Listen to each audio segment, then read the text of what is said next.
Telugu digital media network లో political కేటగిరీలో number 1 కేవలం 72 గంటల్లో 1,50,00,000 వ్యూస్ పైగా పాపులర్ టీవీ నెట్వర్క్.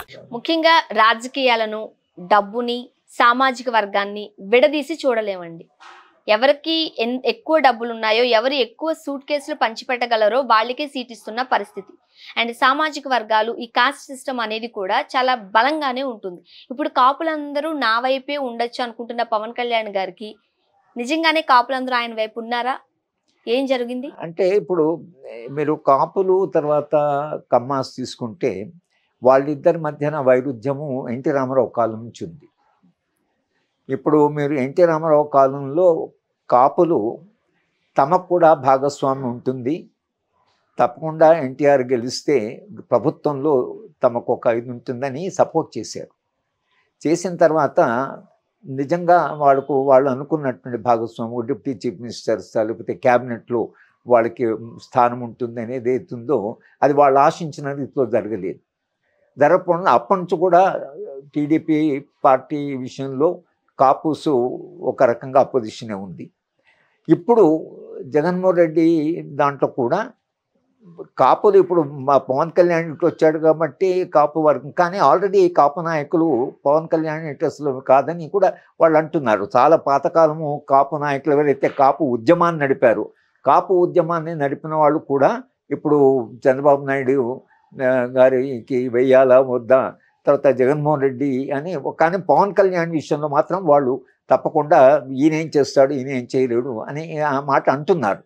కనుక బహుశా ఇవాళ పవన్ కళ్యాణ్ జాయిన్ అయినంత మాత్రాన మొత్తం కాపులు ఇటువైపు వస్తారు అని అనుకోవడానికి వీల్లేదు. వాళ్ళ ప్రయోజనాలు వాళ్ళు చూస్తారు. కేవలం నాయకుడు అయినంత మాత్రాన తమకు ప్రయోజనం జరుగుతుందని కాకుండా ఎవరి వలన మనకి ఎక్కువ ప్రయోజనం ఉందని ఆలోచించి అధికారంలో ఎవరికి భాగస్వామ్యం ఉందని ఆలోచించేస్తారు. కానీ కేవలం నాయకుడు అక్కడ మారి నిజంగా ఆయన కాపు, ఆయన ఒక యాక్టరు, చాలా పెద్ద యాక్టరు, అన్ని వర్గాలు అంగీకరించిన నాయకుడు ఆయన ఒక రకంగా. అంటే ఆ విధంగా సినిమాలు యాజ్ ఎ హీరో అన్ని వర్గాలు చూసిన వాళ్ళే కదా సినిమాలు. కానీ తాము కాపు నాయకుడు, ఆయన రాజకీయాల్లో లేడు కదా.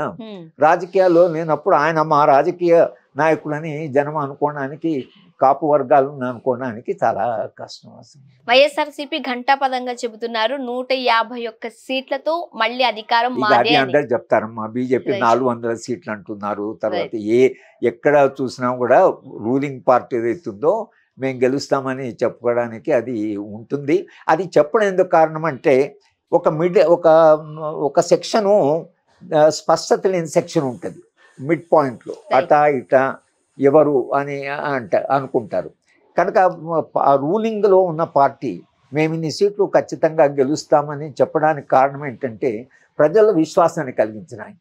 ఈ మధ్యన ఉన్న వాళ్ళకి అంటే వాళ్ళు ఎట్లాంటి ఎవరు గెలుస్తున్నారో వాళ్ళ వైపు వేద్దాం అనుకునే వాళ్ళు కొంత సెక్షన్ ఉంటుంది, ఒక 5% దాకా ఉంటారు. ఆ 5% నిర్ణయించడానికి ఈ పార్టీలో ఒక విశ్వాసాన్ని మేమే గెలుస్తున్నామనేటువంటిది అది ఒక రకంగా విస్తృతంగా సమాజంలో చర్చ జరిగినప్పుడు వీళ్ళందరూ గెలుస్తున్న పార్టీకి వేయాలి అని అనుకున్న వాళ్ళు వెళ్తున్నారు, అటువైపు వెళ్తారు. కనుక ఏ పార్టీ అయినా అధికారంలో పార్టీ మాకు నష్టం జరుగుతుందేమో, మేము ఓడిపోతున్నామని ఏ పార్టీ అనదు. పూర్తి ఓడిపోతుందని తెలిసినా ఓడిపోతామని లేదు. మళ్ళీ రేపు రిజల్ట్స్ వస్తున్నాయి అన్నప్పుడు కూడా మాకు ఇన్ని సీట్లు వస్తాయని చెప్తారు. తీరా రిజల్ట్స్ వచ్చిన తర్వాత సరే ఏదో అది జరిగింది అంటాను, కానీ ఏ పార్టీ కూడా ఈ ఎన్నికల్లో మేము గెలవకపోవచ్చు అని అనరు. గెలవకపోవడం కాదు, ఎన్ని సీట్లు వస్తాయి అనేది కూడా వాళ్ళు చెప్పాల్సి ఉంటుంది.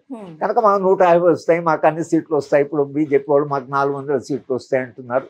కనుక ఇది ఎప్పుడూ జరిగే విషయం అనుకోండి.